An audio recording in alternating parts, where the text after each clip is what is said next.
Se fosse só pão duro, dava para fazer uma farofa, né? Uma farinha. Mas vamos orar. E antes, gostaria de ler com você 1 Timóteo, capítulo 6, verso 10. Uma orientação clara de Paulo e direto ao assunto. Hoje temos ceia, então... 1 Timóteo, capítulo 6, verso 10 somente. Disse assim, Paulo: porque o amor ao dinheiro é a raiz de toda espécie de males. E nessa cobiça, alguns se desviaram da fé e se traspassaram a si mesmos com muitas dores. Vamos fechar nossos olhos mais uma vez. Pai amado, obrigado, Senhor, pela oportunidade que o Senhor nos dá, pela graça de poder meditar na Tua Palavra, buscar a Tua direção. Que o Senhor fale ao nosso coração, que o Senhor tenha liberdade de nos ensinar, e ao sair daqui, Senhor, te conheçamos mais. Nós queremos, Senhor, que o Teu Espírito Santo tenha a liberdade de encher nossos corações com a Tua mensagem, semear nossas vidas com a Tua semente, Senhor, e que o nosso coração seja terra boa, para produzir abundantemente em honra a Ti, em nome de Jesus, amém. Irmãos, nós começamos a falar semana passada sobre os pecados, demos uma pincelada sobre o que é pecado, e depois entramos no pecado do orgulho. E eu gostaria de somente relembrar que quando Deus enviou Israel e disse que eles deveriam entrar na terra prometida, eles deveriam tirar daquela terra, expulsar daquela terra 7 povos. E grandes problemas vieram para Israel posteriormente, porque eles não cumpriram esta ordem de Deus. Algumas orientações de Deus foram deixadas para lá. E eu não vou ler todos os textos, eu só vou ler esse de Juízes, no capítulo 2, no verso 1 a 5. Eu gostaria que você me acompanhasse, se possível, Juízes 2, 1 a 5, porque houve uma palavra enviada de Deus, enviada para o povo de Israel através de um anjo, e olha só o detalhe disso. Olha, irmãos, eu acho que vale a pena a gente ler o capítulo 1, alguns versículos, rapidamente. Verso 19 do capítulo 1, vai, já que está perto. Só virar a página aí na sua Bíblia. No smartphone, é só virar a página. Alguns botões, né? 1,19. E estava o Senhor com Judá. Olha, Deus estava com Judá. É a tribo de Judá que estava... Cada tribo tinha uma incumbência, dependendo da localização onde estava na terra de Israel, na terra de Canaã. E a tribo de Judá estava fazendo o seu trabalho. E estava o Senhor com Judá, e despovoou as montanhas, porém não expulsou os moradores do vale, porquanto tinham carros de ferro. Então eles foram lá, cumpriram, expulsaram o pessoal da montanha. Quando chegou no vale, o pessoal estava mais bem armado. Porque eles estavam mais bem armados com carros de ferro, eles não expulsaram. Daí a gente tira algumas conclusões também para a nossa vida. Não tenho tempo, vou adiantar. Agora o versículo 21, por exemplo, 1:21.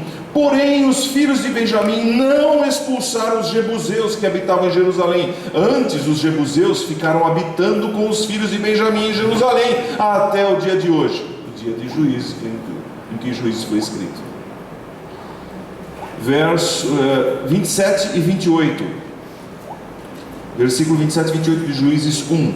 Manassés não expulsou os habitantes de Bet-sean, nem mesmo dos lugares da sua jurisdição, nem Ataanaque com os lugares da sua jurisdição, nem os moradores de Dor com os lugares da sua jurisdição, nem os moradores de Ibleão com os lugares da sua jurisdição, nem os moradores de Megido com os lugares da sua jurisdição, e resolveram os cananeus habitar na mesma terra. E sucedeu que quando Israel cobrou mais forças, fez os cananeus tributários, porém não os expulsou de todo. Deus não falou para fazer deles tributários, Deus falou para tirá-los de lá. Agora que eu quero ler 1 a 5 do capítulo 2.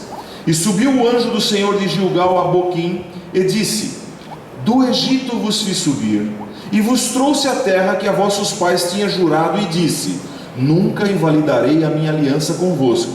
E quanto a vós, não fareis acordo com os moradores desta terra, antes derrubareis os seus altares, mas vós não obedecestes a minha voz. Por que fizeste isso? Assim também eu disse: não os expulsarei de diante de vós, antes estarão como espinhos nas vossas ilhargas, e os seus deuses vos serão por laço. E sucedeu que, falando o anjo do Senhor estas palavras, todos os filhos de Israel, o povo levantou a sua voz e chorou. Por isso chamaram aquele lugar Boquim. Sabe o que quer dizer Boquim? Pranteadores, lugar de choro, lamentação. E sacrificaram ali ao Senhor. Olha só que coisa interessante. Eles não expulsaram de todo aqueles povos. Não vou entrar aqui e explicar, nós fazemos isso com liberdade, podemos explicar para você por que expulsaram os povos. Que injustiça, Deus mandou expulsar os povos. Injustiça é fazer o que eles fizeram, né? Eles perderam o direito espiritual daquela terra. Então há uma visão espiritual para explicar essa situação evidente nas Escrituras. Mas não quero explicar isso agora. O que eu quero chamar a atenção é o seguinte: você, Israel, vocês não expulsaram, eu mandei vocês expulsar, vocês não expulsaram, desobedeceram a minha voz. Sabe o que vai acontecer? Eu não vou tirar eles daqui. Vocês não expulsaram, eu não vou tirá-los. Eles vão ser para vocês como espinhos nas ilhargas. Sabe a ilharga? A ilharga é o baixo ventre, e nas laterais do baixo ventre.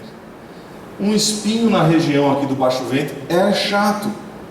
E eles falaram: eles vão ser espinhos para vocês nas ilhargas. Quer dizer, vocês não vão ter paz. Vocês vão ter sempre alguma coisa incomodando vocês por causa dessa desobediência. É isso que aconteceu. E pior, os seus deuses vos serão por laço. Agora, indo direto ao assunto, existem outros deuses? Não existe. Eu sou o único, disse o Senhor. Deus mesmo só tem um. Tem outros deuses de letra minúscula que querem ser Deus. Aliás, o querubim ungido queria ser Deus, mas ele era um anjo. Então, quem são os deuses que se refere que são dos povos que mandavam eles praticarem aquelas abominações todas? Claramente falando, os demônios, certo? Os demônios seriam os laços, preparariam laços para o povo de Israel. Está claro isso? Nosso paralelo é o seguinte: existem 7 pecados capitais que Deus falou: isso aí vai ter que ser retirado da sua terra, do seu coração. E a mesma orientação que é dada para o povo de Israel é dada a nós. Não faça acordo com esse tipo de pecado. Posicione-se contrariamente a esse tipo de pecado. Lute contra eles. Porque quem vai dar força para você vencer é o Senhor, não é pela sua força. Mas eles têm carros de ferro. E daí? O Golias tinha capacete, lança, espada, vinha armado. O Davi só tinha umas 5 pedras, só usou uma. Então basta. O Senhor vai te dar força para vencer os pecados. Não é para fazer acordo com eles, não é para conviver com eles na mesma terra. Amém, irmãos? Eu quero lembrar essa figura para vocês. Agora, hoje, você abrir o jornal ou ver um noticiário, você vai encontrar roubos, assaltos, ataques, defraudação, calúnias, mortes, derivados, né? Derivados de prostituição, tráfico, injustiça social, injustiças assim, do camarada roubar o dinheiro que seria de material escolar de uma cidade carente do Nordeste, por exemplo. É uma coisa que faz mal a gente ouvir, né? O camarada roubou o dinheiro da merenda escolar, desviou a verba da merenda escolar, as crianças não têm o que comer numa região carente. É de matar. Outro roubou a verba dos remédios, outro aparelhos de detecção de enfermidades que podiam estar salvando vidas e não está porque o camarada desviou. São injustiças sociais. Ora, por quê? Porque a ganância, a avareza, a cobiça impera nesse mundo. A ganância é a busca para si buscar para si mais do que lhe pertence. Então, a avareza que nós vamos falar hoje, avareza você pode pensar na avareza como ganância, cobiça, ambição desmedida. E hoje nós vivemos numa terra em que se acostumou com isso. Até eticamente já é aceitável uma certa dose, eu vou falar já. Mas por causa da avareza, é a avareza que ensinou, por exemplo, os poderosos a oprimir os fracos, espoliar os fracos. É a avareza que ensinou os patrões gananciosos a explorar até o sangue os empregados com salários injustos. É a avareza dominando a vida das pessoas que trouxe ao criar a escravidão, por exemplo. A escravidão que impingiu miséria na história. É uma vergonha para a raça humana o que ela fez. A avareza faz um produtor de leite colocar água e soda, um pouquinho mais, para limpar por dentro as crianças que tomam. É a avareza que faz um lavrador esconder frutas podres debaixo, para vender o pacote, enche de frutas boas em cima e as podres embaixo. Não quero ofender ninguém. É a avareza que faz um advogado mentir. Está cheio de advogado aqui, ninguém me processe, por favor. É a realidade. O negociante engana, ilude os fregueses por causa da avareza, por causa da ganância, por causa da cobiça. E o jogador, o apostador viciado, por causa da ganância ou por causa da avareza, da cobiça, ele tem coragem de apostar mais. Ele podia parar, mas agora eu vou conseguir. Nessa daí, conheci uma pessoa, lamentavelmente, tem uma parte da história que a gente não quer contar para ninguém. São parentes antigos aí que fizeram as bobagens. Um deles bebia muito e gastou todo o dinheiro que tinha no jogo com um patrão, dono da terra onde ele trabalhava. Aí ele não tinha mais nada para gastar, ele pegou, apostou a mulher e perdeu. E não sei, a mulher eu acho que deu, no final das contas, deu graças a Deus. Não tem situação, meu marido me perdeu numa aposta, por isso que eu estou indo morar com outro. Não é muito honroso isso. Mas, no fundo, ganância, cobiça, desvirtuou aquela pessoa. Então o que é a avareza? É um apego sórdido, excessivo ao dinheiro para o acumular, ou alguns bens, por exemplo. Estou falando dicionário aqui. Mesquinharia, sovinice. O que é a ganância? Para a gente entender, porque é sinônimo. Desejo ardente e insaciável de ganho, de lucro, de ganho ilícito, isto é, não justo. E que é a cobiça? Desejo imoderado, inconfessável de possuir o que geralmente não se merece. Ambição, avidez. Agora, o âmago da avareza não é o amor pelas posses. O amor pelas posses está na periferia da avareza. O âmago da avareza é o possuir, é o possuidor. Ser possuidor é o âmago da avareza, porque quem é possuidor, ele acaba amando o que possui. Então as coisas em si não são problema. Tudo que é criação de Deus, as coisas que a gente pode ter, o problema não está nas coisas que a gente pode possuir. O problema é a desordem dos desejos pelas coisas temporais. É querer dar mais valor para as dádivas de Deus do que para o próprio Deus. É querer depender mais do que Deus pode me dar do que esperar e confiar mais em Deus que pode me suprir. Está claro isso, irmãos?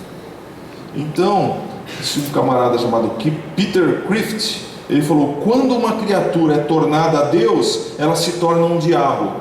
Então é exatamente isso na avareza.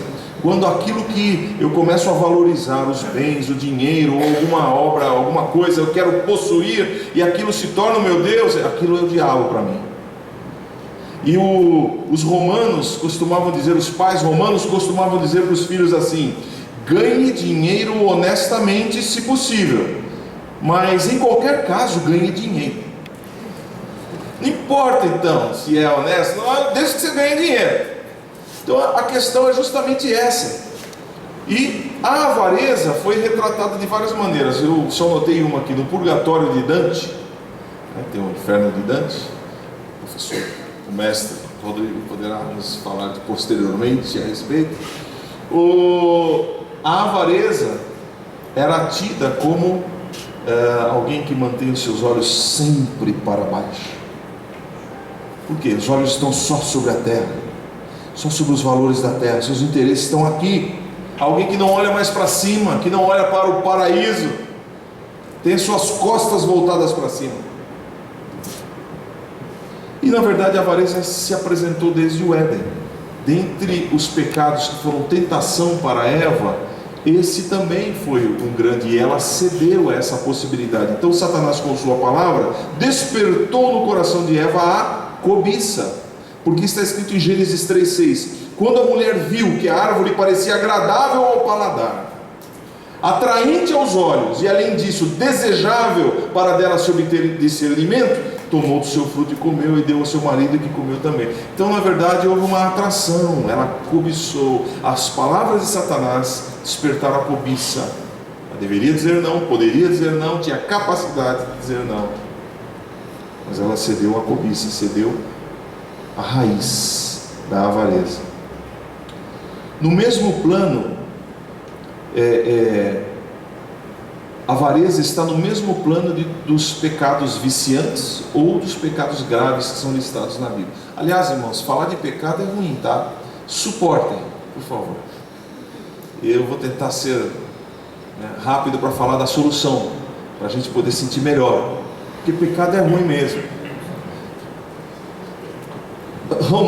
Romanos 1,29 diz assim, que no final dos tempos, as pessoas que rejeitam o conhecimento de Deus, elas vão estar cheias de toda a iniquidade. Aí ele começa a listar os pecados.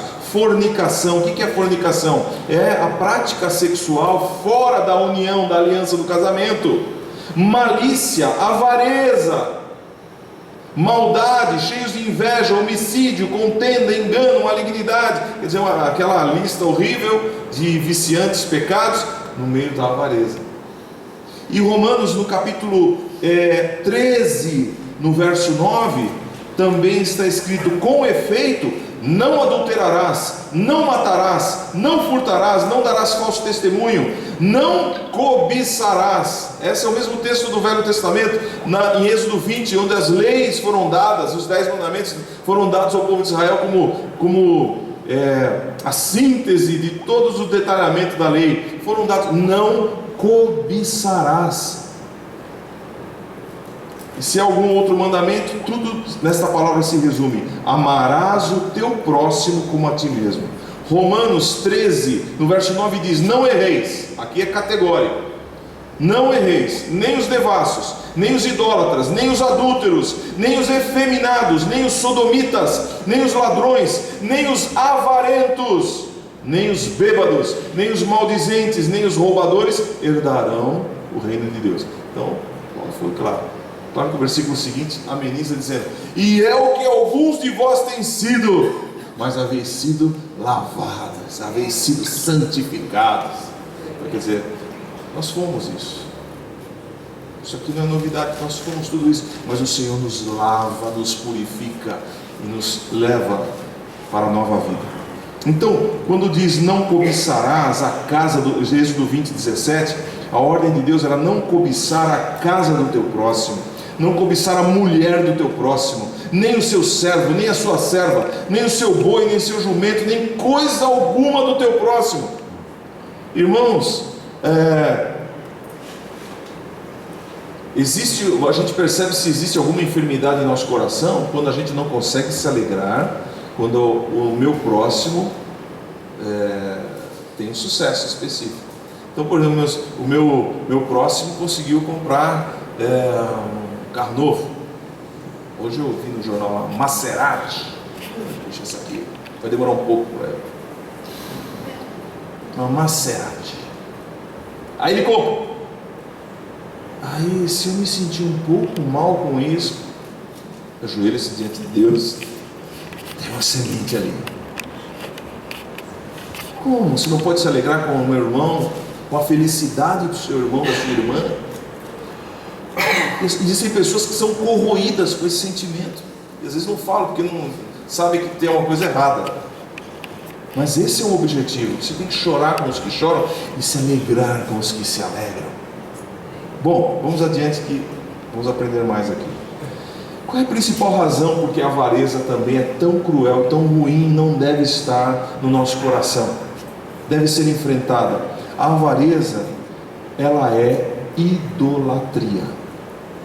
Foi isso que Paulo falou. Ou melhor, Jesus mesmo disse em Mateus 6,24. Para começar, depois eu falo do Paulo. Mateus 6,24, Jesus disse: ninguém pode servir a dois senhores, porque ou há de odiar um e amar o outro, ou se dedicará a um e desprezará o outro. Não podeis servir a Deus e a Mamon. Ele deu o nome para o dinheiro, para o Deus do dinheiro. Mamon é uma entidade, segundo os mais profundos e dedicados aí a batalha espiritual, uma entidade maligna. Mamon, um demônio, uma potestade. Aliás, um pastor já dizia assim: você percebe como nós personalizamos a economia? Então você ouve assim: o mercado está quente hoje, o mercado está nervoso, o mercado quase que passou uma rasteira em mim, o mercado hoje nos surpreendeu. Então o mercado é quase uma pessoa, é mesmo, viu? Porque por trás de uma economia injusta está um mamon, e existem adoradores de mamon, e você não pode servir a Deus e a mamon, disse Jesus. Você vai acabar desprezando um.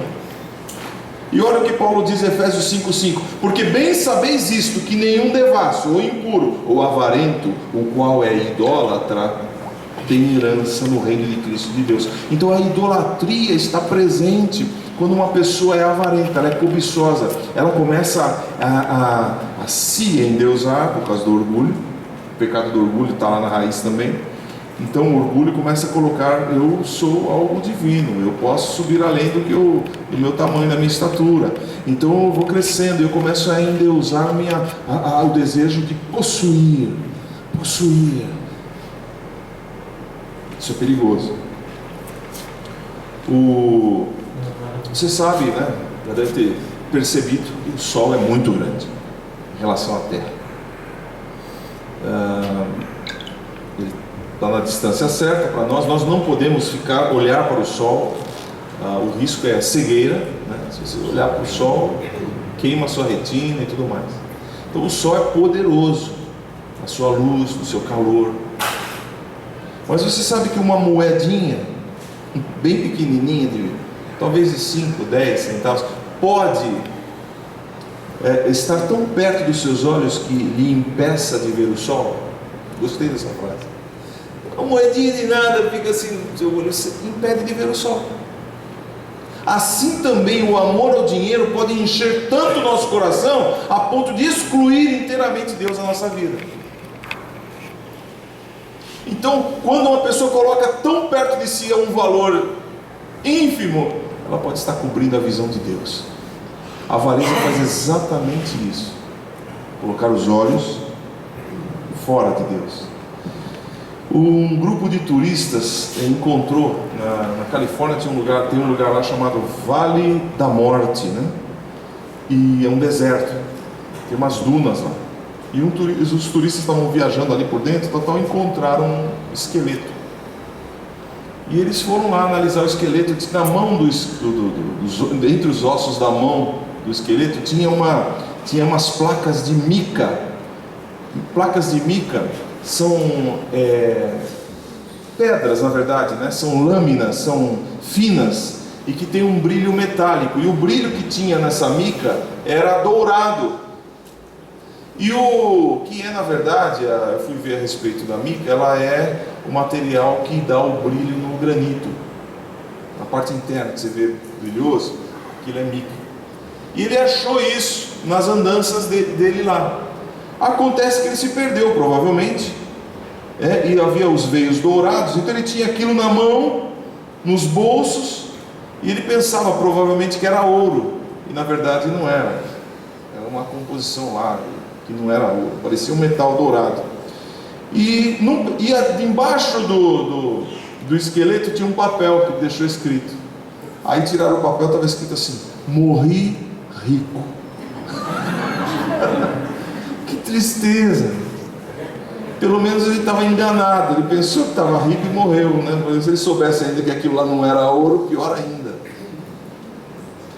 Mas ele podia ter escrito outra coisa, não, né? Morri rico, era o desejo da vida dele. Outro famoso aqui, o Bacon, Francis Bacon, disse: se o dinheiro não é seu servo, será seu mestre. Não se pode dizer do homem cobiçoso que ele possui riquezas, deve-se dizer que elas o possuem. Achei perfeito isso aqui, especialmente bíblico, né? Apesar da pessoa aqui. Então a avareza, a gente acaba convivendo com ela no mundo que a gente vive. E a avareza, ela se infiltrou tanto na sociedade que ela até no âmbito da ética, por exemplo, ela já se instalou. Então entende-se como normal algumas frases que eu vou dizer para você. Por exemplo, a preservação da própria existência é o instinto dominante do homem. Parece que a gente já ouviu isso várias vezes, parece tão real. Vou repetir: a preservação da própria existência é o instinto dominante do homem. Espera aí, preserva a existência, é o instinto nosso? Então, para eu preservar, posso cuidar só dos meus interesses, dos outros que se virem, e posso obter as coisas só para mim, porque eu estou simplesmente traduzindo o instinto dominante da minha natureza. É por isso que existe esse instinto. Afinal, nós evoluímos da ameba, enquanto que a gente continua ameba às vezes. A proteção própria é a primeira lei da vida. Então até a ciência apresenta, em nome da evolução, nós viemos dos animais, viemos da mesma raiz animal, de tal maneira que hoje nós estamos bem melhores do que éramos no passado. Então a gente entende, toda a cosmovisão científica que é baseada na evolução entende que o homem veio do animal, então ele não é tão valioso. A nossa cosmovisão bíblica diz que nós viemos à imagem e semelhança de Deus. Não é do animal. O animal é outra criação de Deus. Deus nos criou segundo a sua própria imagem e semelhança. Então existe um valor muito grande entre o que a ciência diz da nossa raiz e da onde é a nossa raiz divina. E sabe o que isso implica? De pensar assim: bom, já que nós viemos do animal, não há sentido nenhum para a vida. Para que deixar de fazer aborto? Faz aborto. Mata logo antes de nascer, com 8 meses, 9 meses. Acaba logo com a vida. Para quê? Você domina. Nós viemos dos animais. A vida não tem tanto valor assim. O velhinho está lá, bora, eutanásia, faz ele descansar, dormir logo. Deixa o velhinho morrer aí, a gente dá uma ajuda para ele. Isso é a raiz de muitas filosofias. Então, a idolatria da avareza traz problemas seríssimos. E a gente começa a conviver com isso e achar que é normal. Outra frase: devemos sempre buscar ser o primeiro. Olha, na lei da selva, é isso que vale. Então não foi isso que Jesus ensinou. Não foi mesmo. Mas se nós falarmos aqui, mas como? Faz parte da nossa natureza? Faz parte. Então uma criança, por exemplo, ela é inclinada ao egoísmo, à avareza. Uma das primeiras palavras é aprendidas é meu, né? Fala papai, papai, meu. Sem falar, elas têm a maneira de dizer isso. Às vezes nem falam, mas tem a maneira, né? A minha sobrinha lá, um primo da Inês estava lá treinando a menina de 8 meses. Aí ela estava sentada no colo com ele, depois da janta tinha lá copo, prato. Aí ele pegou e falou assim: ó, esse aqui você pode brincar. E separou pelo menos alguma coisa para ela ficar mexendo. Mas no copo, na faca, ele disse não. E ele deixou lá, porque ele estava treinando a menina. Aí ele ficou lá. E ela ia, tá, brincava com isso, brincava com aquilo que ele tinha autorizado, ela brincava. Ela ia lá, pegava na faca e disse não. Aí ela tirava a mão. Aí, estou treinando. Eu pegava no copo, não. Aí ela brincava. Aí ela queria pegar na faca, não. Uma hora ela pegou na faca e não soltou, e ele, não. Ó, daquelas, né? Parece que doeu. Um berreiro. Aliás, ela nem chegou a bater. Ele chegou, não chegou a bater, desculpa, voltando aqui. Ele pegou, ele disse não. Quando ele forçou, ele disse não. Ela pôs a mão assim para pegar, olhava para ele, ele disse, olhando, e ela desabou a chorar. Ela entrou numa crise e gritou e berrou, parecia que tinha batido. Por isso que eu me confundi. Não precisou bater, foi só dizer não, porque ela queria fazer aquilo que era proibido. Por que ela não podia brincar com o outro? Não, tem que brincar com aquilo que ele diz. Não, eu estou treinando ela a se conter. Quando disser não, ela vai obedecer. Mas você tem que ensinar isso para uma criança? Não tinha uma outra coisa melhor para ensinar? Tem que ensinar, porque a natureza ela já vem para corromper. Agora faz tudo o que ela quer, vai fazendo tudo o que ela pedir. Deus nos livre, porque desde o menor, olha aí, Jeremias 6,13, desde o menor, Jeremias 6,13 diz, porque desde o menor deles até o maior, cada um se dá à avareza. Olha só, desde as crianças até o maior. Aí ele continua dizendo, desde o sacerdote até o profeta, está todo mundo avarento lá, né? Quando se afastaram de Deus, a avareza dominou todo mundo. Jeremias 6,13. Então, irmãos, vou dar só uns exemplos para a gente não se alongar. Na Bíblia existem exemplos terríveis. Aliás, nenhum pecado rouba tanto a beleza da vida, né? O brilho da vida, do que a avareza. E pelos exemplos vocês vão entender por quê. Você pega, por exemplo, Acabe. Acabe foi rei de Israel, reino do norte. Ele reinava em Samaria. E o Acabe, um dia, está escrito aqui em, acho que não anotei aqui, Primeira Reis, puxa, não anotei, o capítulo 1 a 19, é um dos capítulos, de Primeira ou Segunda Reis. Não precisa ir, eu vou contar a história, porque eu tenho anotado aqui todo o texto para você, não precisa. Se alguém achar, depois me fala. Algum tempo depois houve um incidente envolvendo 18, Primeira Reis 18, 1 em diante. Eu preciso ler isso porque é uma pândega se olhar que um rei tivesse essa reação, mas é importante que você conheça essa história. Vou ler para vocês, então, 1 Reis 18, 1 em diante. Algum tempo depois houve um incidente envolvendo uma vinha que pertencia a Nabote de Jezreel, não é? Então tá, depois a gente vê. A vinha ficava em Jezreel, ao lado do palácio de Acabe, rei de Samaria. Então o rei de Samaria tinha o seu palácio, do lado tinha as vinhas de Nabote. O Acabe tinha dito a Nabote: dê-me a sua vinha para eu usar como horta, já que fica ao lado do meu palácio. Em troca eu lhe darei uma vinha melhor, ou se preferir eu lhe pagarei, seja qual for o seu valor. Mas o Nabote, contudo, respondeu: o Senhor me livre de dar a ti a herança dos meus pais. Ele não quis desfazer da terra dele, da vinha que produzia, né, as uvas, que dali ele tirava, né, 21, tá? Se você quiser anotar, 1 Reis 21, 1 a 19. Ele negou ao rei, ele disse não ao rei: não, rei, por favor, é a herança dos meus pais, eu gostaria de desfazer da minha terra. Agora presta atenção. Então Acabe foi para casa aborrecido e indignado, porque Nabote de Jezreel lhe dissera: não te darei a herança dos meus pais.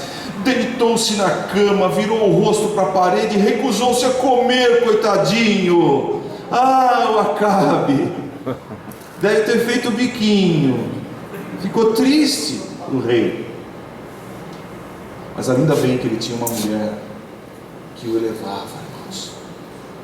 Ele tinha uma mulher que botava ele para cima. Você quer ver? Vou continuar lendo para você. A mulher dele chamava Jezabel. Ele recusou-se até comer. Ficou tão triste o Nabote, porque não tinha terra para fazer a horta do lado que ele gostou tanto.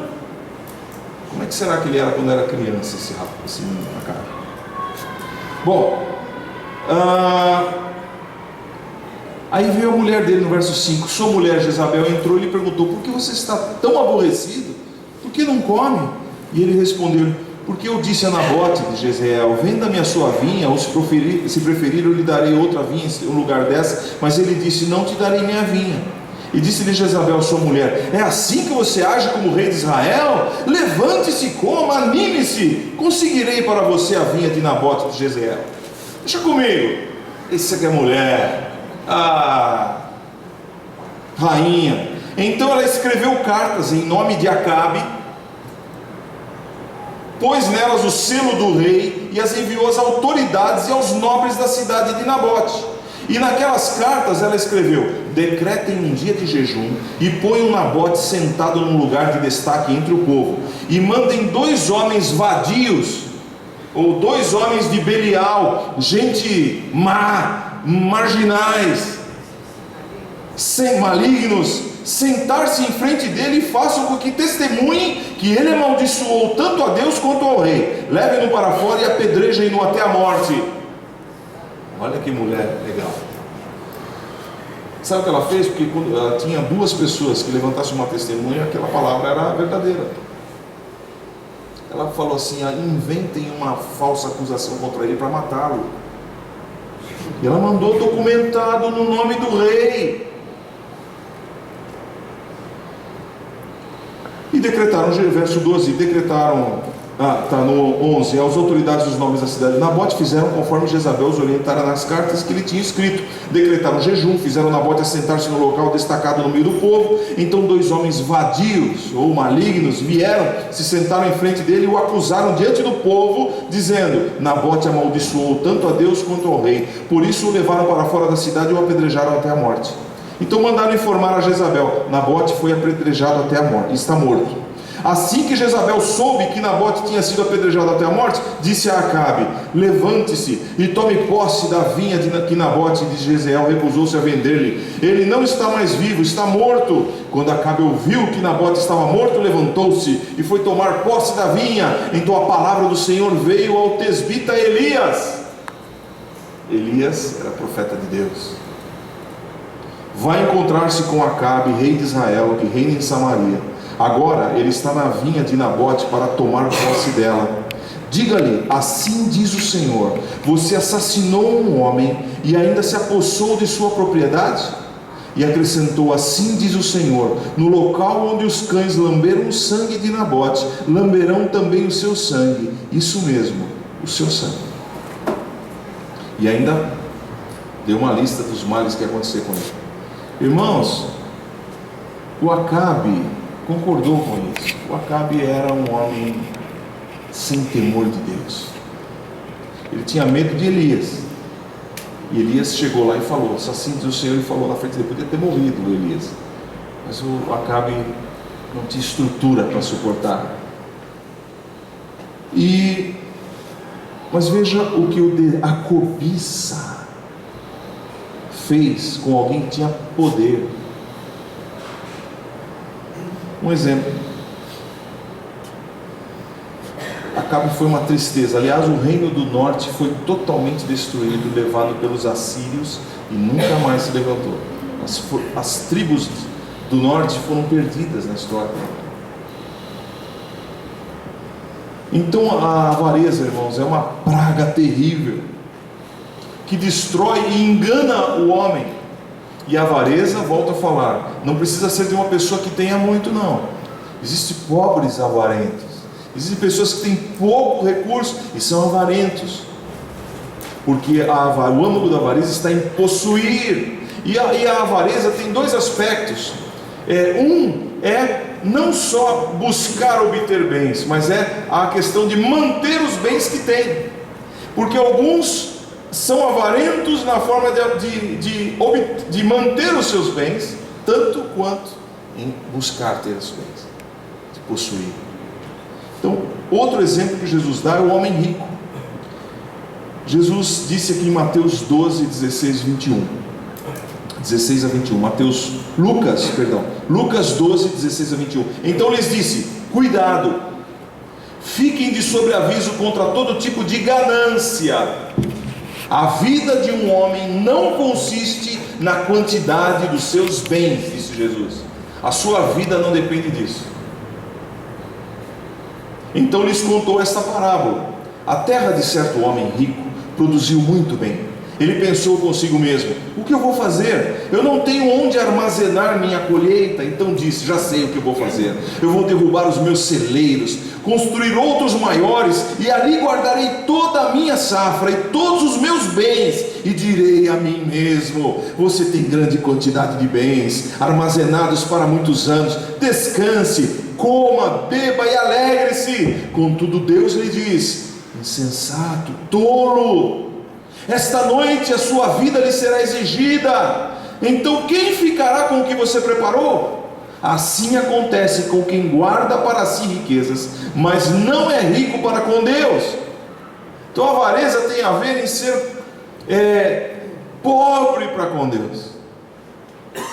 O avarento pode ser rico do jeito que for, se for pobre para com Deus é um mendigo diante de Deus. Então, cuidado contra todo tipo de ganância, disse Jesus. O que falar de Judas, que para trair Jesus negociou uma graninha? Isso é ganância? Querer ter um lucro em cima de uma traição? E depois ele quis devolver, né? Arrependido, viu que Jesus foi preso, Jesus não bateu no Pilatos, nada, Jesus não ficou quietinho como ovelha muda diante dos seus tosquiadores, ele não abriu a boca. E quando ele percebeu que não aconteceu nada demais, o Judas se arrependeu, foi lá e falou: eu quero trazer de volta as moedas. Aí o pessoal falou assim, isso está escrito em Mateus 27, 3 a 6. Judas, o que o traíra, vendo que fora condenado, trouxe arrependido as 30 moedas de prata aos príncipes, os sacerdotes e anciãos, dizendo: pequei traindo sangue inocente. Eles porém disseram: que nos importa, isso é contigo, se vira, meu.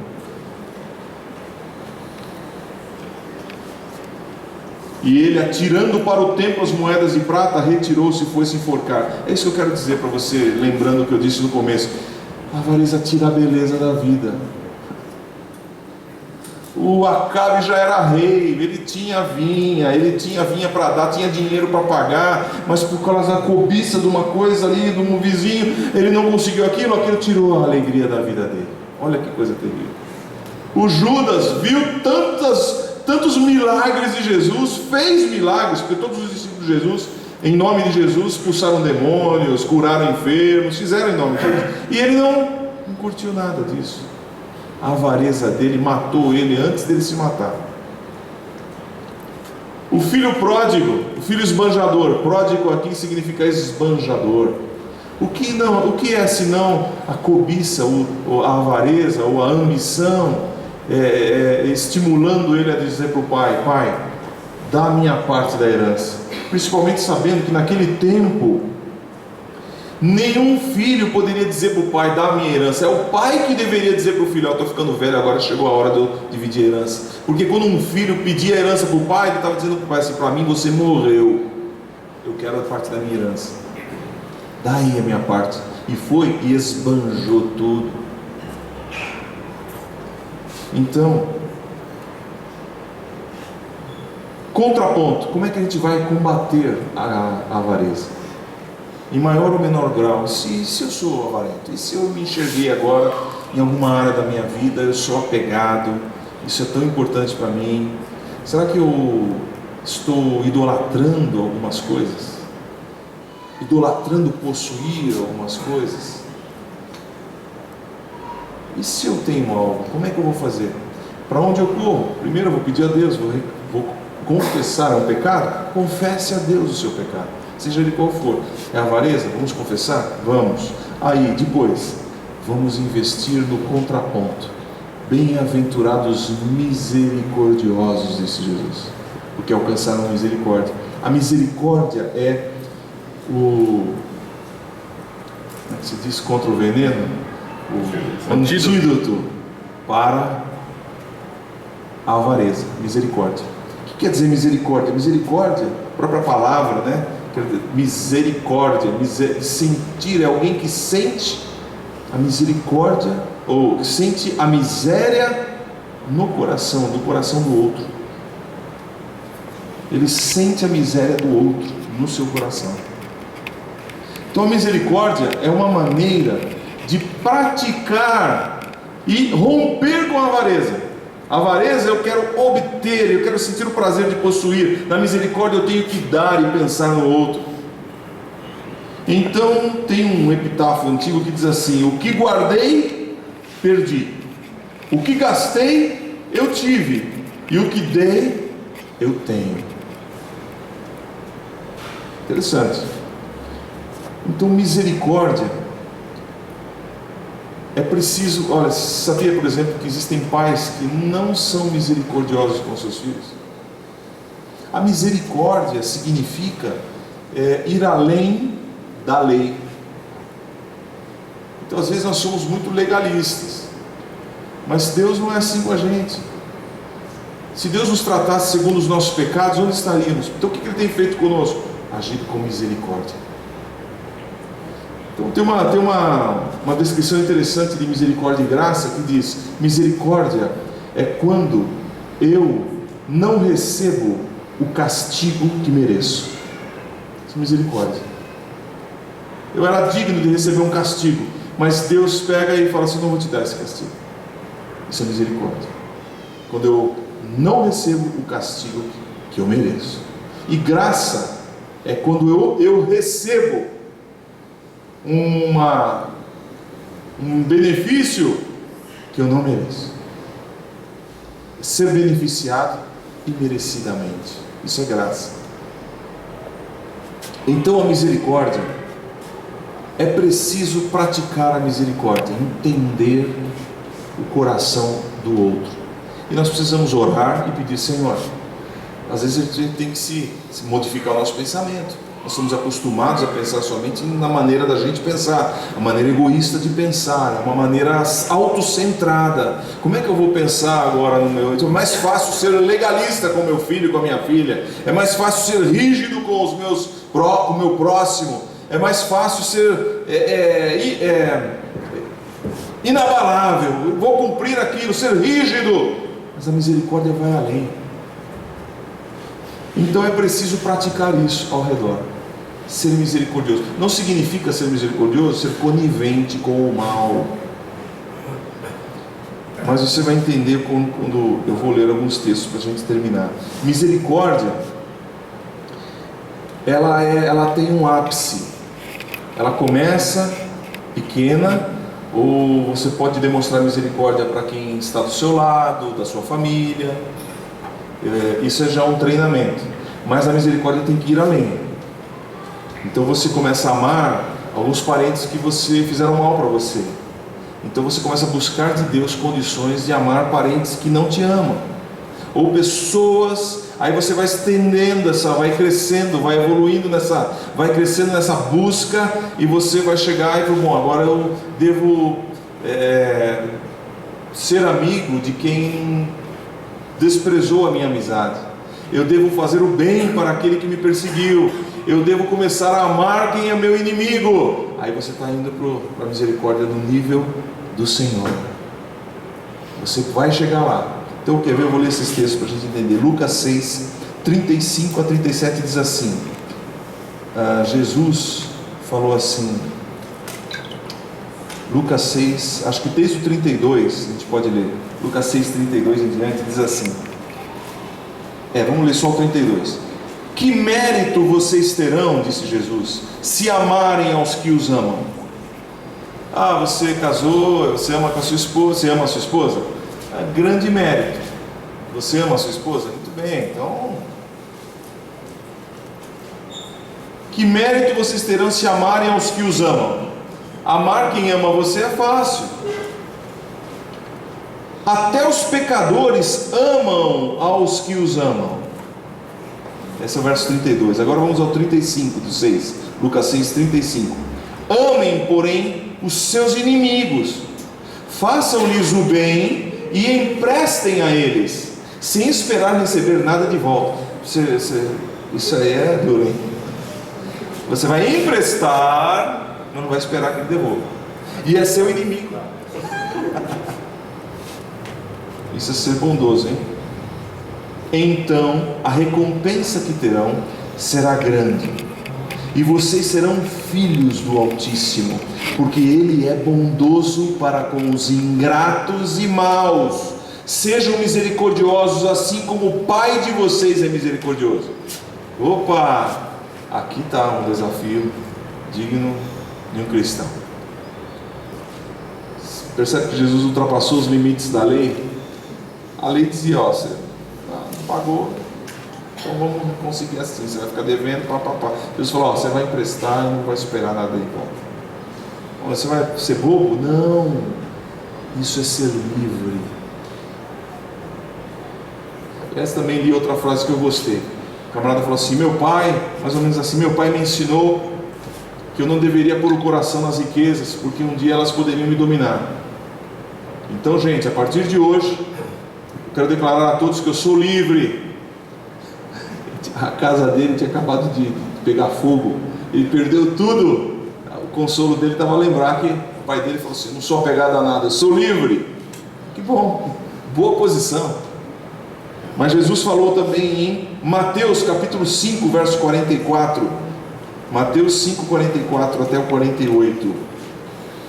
Mas eu lhes digo, amem os seus inimigos e orem por aqueles que os perseguem, para que vocês venham a ser filhos de seu Pai que está nos céus, porque Ele faz raiar o seu sol sobre maus e bons, e derrama chuva sobre justos e injustos. E se vocês amarem aqueles que os amam, que recompensa receberão? Até os publicanos fazem isso. E se vocês saudarem apenas os seus irmãos, o que estarão fazendo demais? Até os pagãos fazem isso. Portanto, sejam perfeitos, como é perfeito o Pai Celestial de vocês. Ele ama justos e injustos. Quanto tempo você passou na injustiça? O que Deus fez com você? Foi misericordioso, te deu tempo para você vir para Deus. Ele é misericordioso. Então a medida agora está no amor de Jesus. A medida não está no limite da carne, na lei dos homens, ou numa lei que nos rege, nos orienta e nos coloca limites. O limite agora está no amor de Cristo. E a minha pergunta é, você tem espinhos na ilharga aí? Seu baixo vento está incomodado? Porque nós queremos tirar esses espinhos da nossa vida. Precisamos tirar os espinhos da nossa vida. Então nós temos que fazer o oposto. A misericórdia pode nos dar a prática da misericórdia em Cristo Jesus, com a unção do Espírito sobre nós nos capacitando, com a atenção nossa voltada para isso, vai nos fazer crescer e vai nos fazer, nós nos veremos livres da avareza, nós seremos mais felizes por saber que pertencemos a Deus do que somos possuidores de coisas. Então é uma libertação, precisamos. E às vezes nós vivemos com isso, convivemos com isso, mas conviver com um espinho na ilharga não é bom. Eu convido você a ficar de pé para a gente orar. Depois nós vamos participar da ceia do Senhor.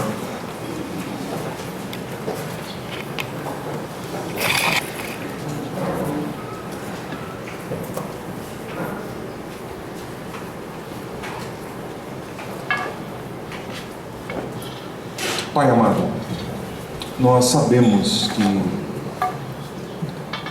o Senhor é a nossa maior riqueza. E nós precisamos ter os olhos abertos, Senhor, para enxergar e conviver com isso. Não permita, Senhor, que nosso prazer esteja somente em possuir, em sermos possuidores.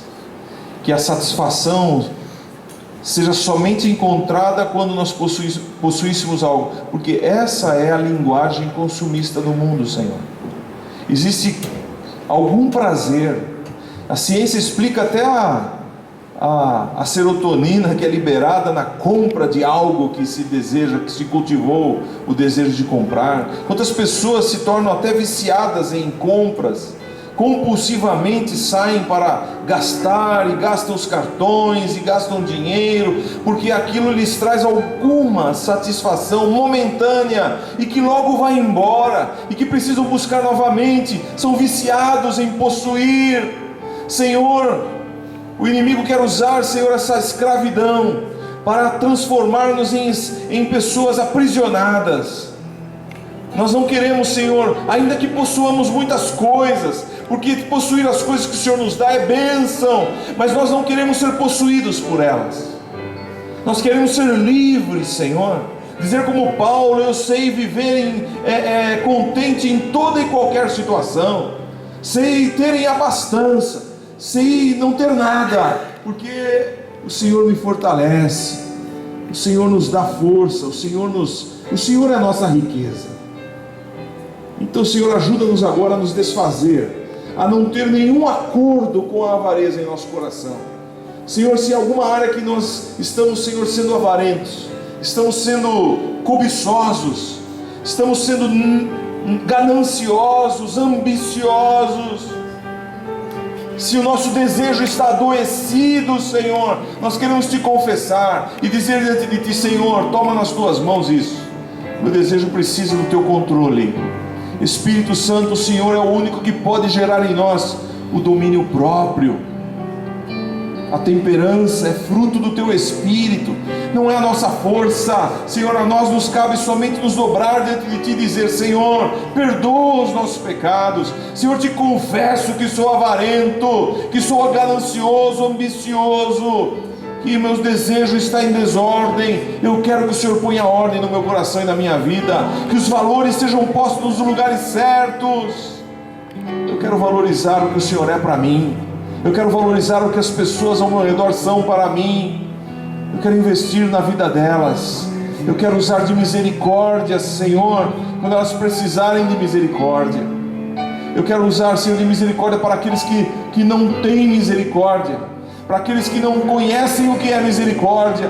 E, Senhor, eu quero ser misericordioso para com os inimigos, para com aqueles que me afrontam, que não me amam. Senhor, ajuda-me a ser semelhante a Ti.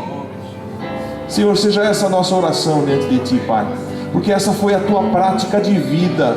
Se isso é impossível para nós, para Ti foi, Senhor. O Senhor olhou para nós com misericórdia, e o Senhor nos deu tempo para que Te conhecêssemos.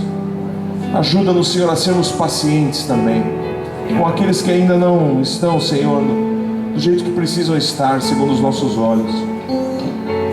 Confirma a Tua bênção sobre cada um, Senhor, e haja libertação. Se você quiser confessar diante de Deus a avareza, faça isso agora. Faça no teu coração, diga: Senhor, eu tenho avareza no meu coração. Eu me alegro mais em possuir, em adquirir, do que em dar. Senhor, eu quero entender essa dinâmica no meu coração. Eu quero te entregar, eu quero te confessar. Abra o coração, diga ao Senhor quais são as áreas. Se o Senhor está mostrando isso para você, abra o coração, diga: Senhor, eu confesso isso diante de Ti. Eu quero a Tua transformação na minha vida. Porque o Senhor mesmo disse a Paulo: mais bem-aventurada coisa é dar do que receber. Senhor, a bem-aventurado significa feliz. A bem-aventurança é a felicidade. Senhor, a alegria e a felicidade está em dar, mais do que em receber. Senhor, e muitos não sabem isso, não tem como fazer. Ajuda-nos a praticar isso, Pai. E ajuda-nos a fazer isso como o Senhor nos ensinou, a fazer com as pessoas que não podem devolver, as pessoas que não têm condições de devolver aquilo que recebem. porque aí o Senhor é quem vai repor, é o Senhor quem vai abençoar, é o Senhor quem vai multiplicar as bênçãos, vai enriquecer os corações, é o Senhor quem vai suprir as necessidades. Pai, nós queremos fazer por Tua causa, queremos Te amar em primeiro lugar, e depois, Senhor, ao nosso próximo, como a nós mesmos. Haja libertação, Senhor, sobre os nossos corações, e obrigado, Pai, pelo que o Senhor tem feito em nossas vidas, em nome de Jesus, amém. Amém, amados. Pode sentar mais um instante. Eu queria chamar aqui os diáconos, os irmãos diaconê que vão